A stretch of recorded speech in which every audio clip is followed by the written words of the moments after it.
বর্তমান অন্তর্বর্তী সরকার একটি বৈষম্যহীন ও মানবিক বাংলাদেশ প্রতিষ্ঠার লক্ষ্যে নিরলসভাবে কাজ করে যাচ্ছে। দীর্ঘদিনের বৈষম্য আর অনিয়ম দূর করে দেশে স্থায়ী শান্তি প্রতিষ্ঠা করাই এই সরকারের মূল লক্ষ্য। সংস্কারের মাধ্যমে এই সব অনিয়ম বৈষম্য দূর করতে হবে। সংস্কার কাজ চলমান রয়েছে, সেই জন্য সকলকে ধৈর্য ধারণ করতে হবে।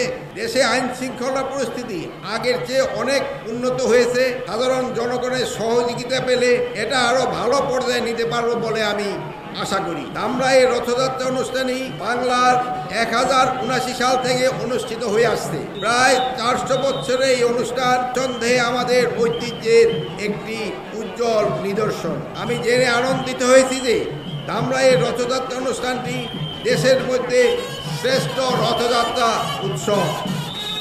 এটি আপনাদের জন্যই অবশ্যই গৌরবের বিষয়। এই রথযাত্রায় পরিবার নিয়ে আমি এর আগেও এসেছি, বাট এত জনসমাগম আমি দেখিনি। কারুপণ্যের এই বিখ্যাত পৌর শহর ধামরাই এই উৎসবকে কেন্দ্র করে মাসব্যাপী যে শিল্প মেলার আয়োজন চলে, তা এই অঞ্চলে গ্রামীণ অর্থনীতিকে সমৃদ্ধ করবে বলে আমার বিশ্বাস। রথ উৎসবকে কেন্দ্র করে আজ হাজার হাজার মানুষের উপস্থিতি দেখে আমি খুবই আনন্দিত।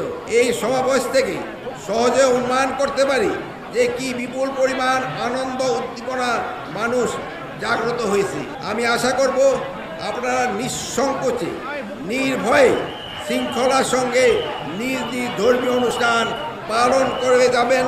বর্তমান সরকার আপনাদের সহযোগিতা দিয়ে যাবে।